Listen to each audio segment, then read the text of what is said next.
Holy Gospel according to St. Luke, the 24th chapter. On the first day of the week, at early dawn, the women came to the tomb, taking the spices they had prepared. They found the stone rolled away from the tomb. But when they went in, they did not find the body. While they were perplexed about this, suddenly 2 men in dazzling clothes stood beside them. The women were terrified and bowed their faces to the ground. But the men said to them, "Why do you look for the living among the dead? He is not here, but has risen. Remember how he told you while he was still in Galilee that the Son of Man must be handed over to sinners and be crucified, and on the 3rd day rise again." Then they remembered his words, and returning from the tomb, they told all this to the 11 and all the rest. Now it was Mary Magdalene, Joanna, Mary the mother of James, and the other women with them who told this to the apostles. But these words seemed to them an idle tale, and they did not believe them. But Peter got up and ran to the tomb. Stooping and looking in, he saw the linen cloths by themselves. Then he went home, amazed at what had happened. This is the gospel of the Lord. Praise to you, O Christ. You may be seated. And since I've already given you your workout today, we're not going to have an extra children's message. The Finding the Hallelujahs was the most important work we had today, right? And you did it. Thank you.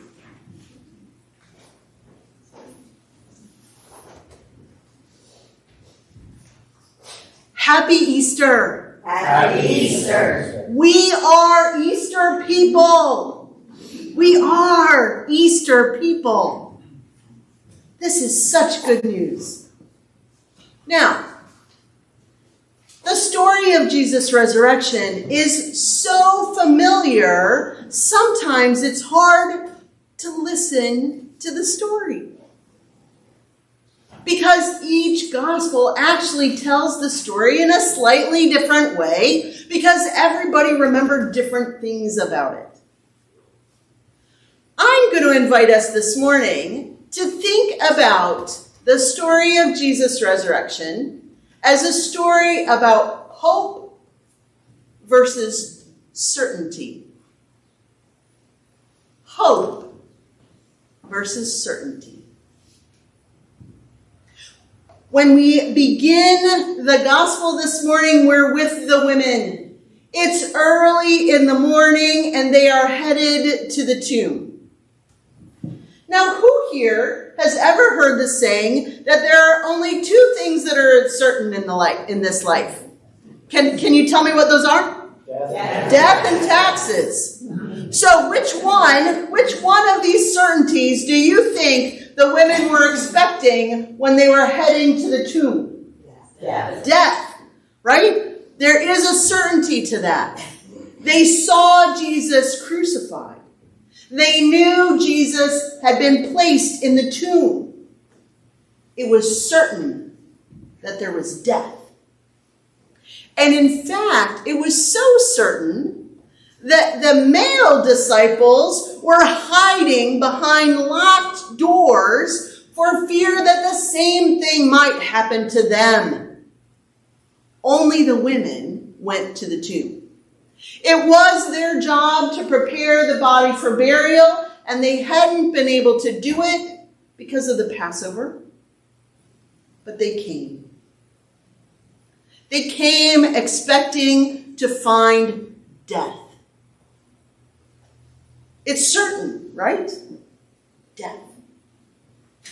And yet, they arrive at the tomb, the stone is rolled away, and they peek in. And do they find a body? No, there is no body. Jesus is not there. What about the certainty of death? Where'd he go? Even the women had to be reminded, though, by these two men in dazzling clothes who say to them, "Why are you looking for the living among the dead?" Now keep in mind, they're terrified. It says their faces are in the dirt. They are so fearful. "Why are you looking for the living among the dead? Don't you remember what he told you? He told you that this is what had to happen. That he would be turned over, that he would die, but that would not be the end of the story.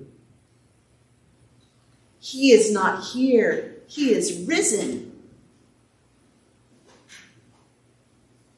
Certainty doesn't seem so certain now, does it? And this is where hope comes in. Jesus had told them, had promised them that death would not be the end. Hope. Because did you notice? They don't actually see Jesus. They don't actually see Jesus.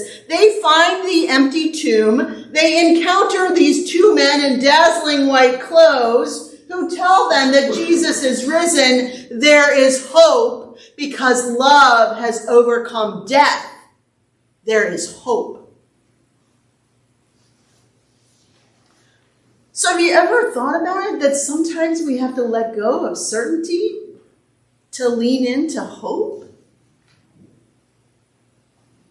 Now, death was so certain that when the women ran to tell the male disciples what they had encountered, you'll never believe it, he is risen. Did they say, "Wow, we knew it would happen this way"? No. They said, "No, we know one thing. Death is certain. So what you're telling us cannot be true. It must be an idle tale." The male disciples clung to the certainty of death because they just couldn't believe that love would have power over the grave. Now, Peter was at least curious because, Peter's a little emotional at times. He kind of runs off and does things. So at least Peter is curious. So he says, "I'm going to go see for myself." So he goes and he finds the tomb empty, just like the women say. He also doesn't see Jesus, but it says he too is amazed. Because the women have reminded them that Jesus told us that this is what would happen. The power of love creating hope over the certainty of death.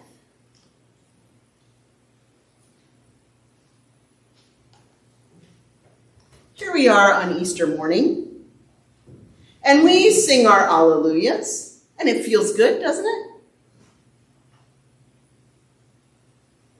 And yet, we don't always talk about why is the resurrection good news? Right? Why is this resurrection such good news? Well, I'm wondering, do some of us cling to certainty?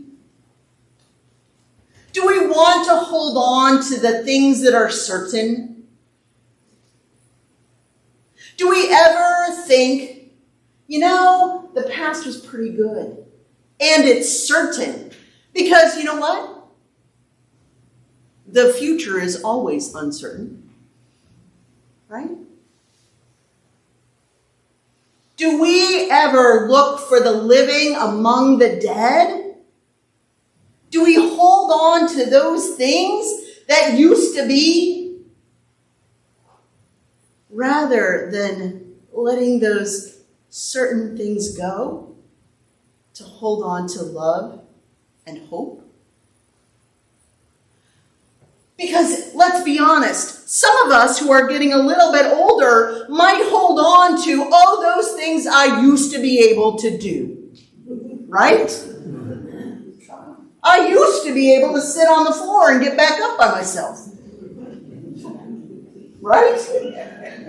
I used to be able to do things. I used to be able to help myself. Clinging to that certainty because it's what we know. Does anybody else do that?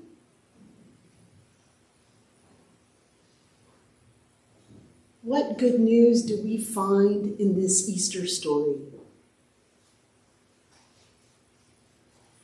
We find that love has the power over death. That Jesus' love is hope that we can cling to rather than holding on to the past, to death, to certainty, to the things that we can't have. We are Easter people. We don't even need to fear death. We see Jesus coming back from the tomb and promising that we are with him. We live in very uncertain times. My bet is that every one of us here is either hurting right now or knows someone who is in tremendous pain right now. We live in uncertain times, and we may be tempted to cling to what is certain because we don't want to live in the uncertainty that we find ourselves in today. And yet we are Easter people. We see in the resurrection that the certainty of death has been overcome by the love of God, by the promises of Jesus, that we don't have to live in fear. We can live in hope. We are Easter people. Even death doesn't get the last word. And let me ask you this. Does anyone here know anyone who might need a little bit of hope today? Anybody? Yeah. Yeah, we pretty much all know someone who needs some hope today. This is why this resurrection story is good news. We are given the certainty of love. We are given the certainty of hope. We are given the certainty of a love that overcomes even death. And we can take that with us. We can share it because there's plenty to go around. We, my people, are Easter people. We are called to take that resurrection joy out into the world and assure people that death doesn't get the last word. Hope, love, and trust in God, that gets the last word. Happy Easter. Happy Easter.